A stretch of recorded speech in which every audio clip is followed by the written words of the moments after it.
This may be the first year that you've had to lodge your Single Touch Payroll finalisation. It's a new system, it's new procedures, and you may be freaking out.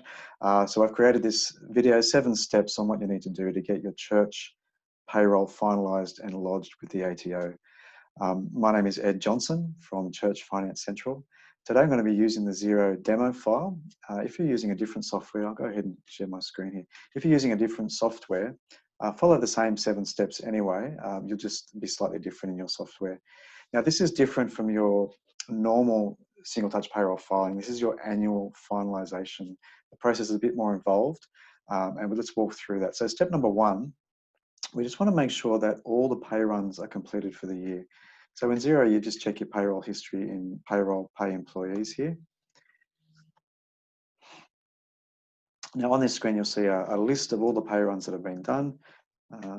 Let's get that to take. And you'll also see anything that's in draft. So you can see here your list. You want to make sure that these pay runs that have been completed are correct and filed. You can see these aren't filed, that needs to be done. And nothing in draft. So that draft would need to be completed or removed, completed and filed, and then make sure that if there's any pay runs that still need to be done before the end of the financial year, that they're completed and filed as well. So on your screen here, you've got a full history, accurate, up to date, and filed before you move on. That's step 1. Step number 2 is we want to check the wages clearing account. Now let me demonstrate this for you. You may not have looked at this before, and it's a bit hard in this demo system because it's not there, but you would go to this account transactions report and find the wages clearing account. Now, it could be wages called wages payable, net wages payable, payroll clearing, wages clearing, something like that. Find that, run it for the financial year, and you'll end up with a report coming out that looks something like this. What this report is showing you is the balance between what the payroll system has said is paid and what the bank says has been paid. So you'll see on this credit side here, the payroll system's posting, say, $617, saying I've paid $617 to this person. The bank is saying, yes, I've also paid $617 to this person. The two are matching. Debits, credits, debits, credits. What we want to see is a complete, exact match all the way down here, exactly like this screen is. So down the bottom, we've got a 0 variance. Everything in the payroll system is done in the bank. If there's a variance there, it can mean 3 things. One is you've processed something in your payroll system that never got paid from the bank, or you've paid something from the bank that hasn't been shown in the payroll system, or there's some other postings coming into that account that are causing the figures not to be reconciled. That's very important to address before you go any further. So find out where the variance is, fix up the payroll system, fix up the banking allocations, whatever it is, make sure that's balanced before you go on. Step number 3 and step number 4 is basically looking at 2 reports and comparing the 2. Step 3, we're going to run a report that gives a snapshot of the whole payroll system. So let's go ahead and run, in Xero, the best report for this is called the Payroll Activity Summary. You'll find that here. Run that report, run it for the financial year. I'm in June at the moment, so I'm running it for this financial year. If you're in July, run it for the last financial year to pick up the right dates. This is giving you a total picture of the payroll system in the category. So you've got earnings, deductions, tax, super, etc. in totals.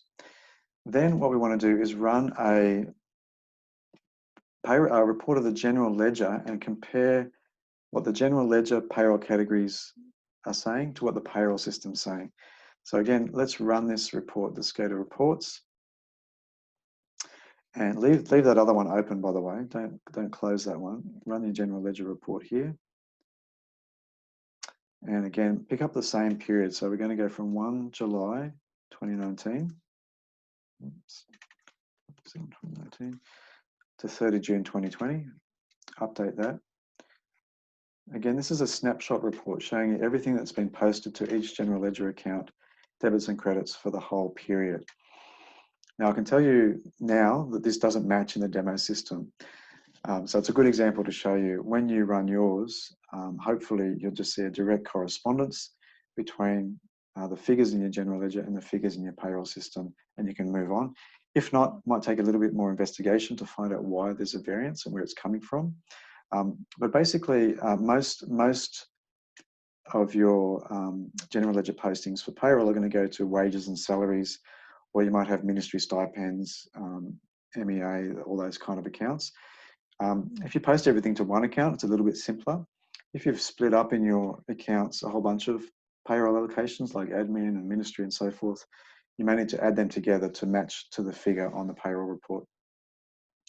So here, what we would be expecting to see is this wages and salaries figure that's been debited throughout the year to match to this earnings figure at the top of this payroll report. You can see it's completely different. That would require investigation. Why is it different? Why aren't the postings matching up with each other? Why is the general ledger showing a completely different figure to what the payroll system is showing? Again, remember that you may have multiple general ledger accounts going to one payroll account and vice versa. So you need to sort of match them up. Again, then do the same thing for your PAYG figure and the same thing again for your super figure, and make sure we've got a correspondence between the two. It's a red light to alert you if there's something wrong in your church accounts, something that's not posted properly. Again, if you've come into the payroll system partway through the year, you will have these opening balance figures as well. That can also make it a bit more confusing. So, but the idea is that you've got a correspondence between payroll and general ledger. That's step 3 and step 4, and then we can move on to the next step. Step number 5 is we're going to review the STP report. What this is, after those things have been fixed up, we're going to just check what is the software actually going to send to the ATO. So we're nearing the end now. So we go to payroll, single touch payroll here. Brings you to this STP screen. First thing, just check we're in the right tax year. Okay, you can see you can select the tax year there. Then check these warnings here, or these attentions. Okay, it's telling us about those pay runs that hadn't been filed. We need to go ahead and file those before going any further. But the screen we're interested in is this one. Go to finalisation. Excuse me.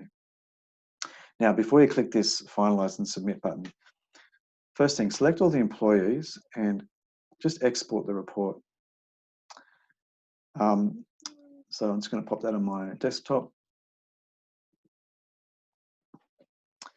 Now have a look at this report. This is a handy report because it's telling you beforehand exactly what information, cell by cell, your software is going to send to the ATO. So you can check it all before it gets sent and pick up any errors or adjustments. So just expand that out.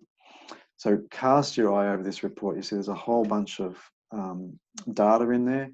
A lot of it's just blank because it's not relevant. But you see you've got your tax here, you've got your gross payments back over there.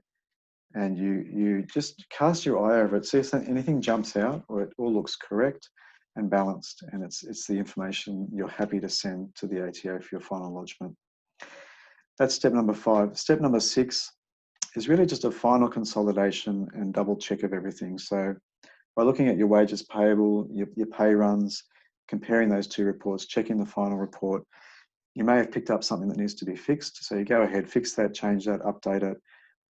Then go back, maybe rerun those reports again, make sure it is balancing and fixed. And that's step 6, just making sure that final rounding checks are done. You're happy with everything to go. You may get through all those steps with nothing to change, and that's great, but you may find there's a few things to be fixed up.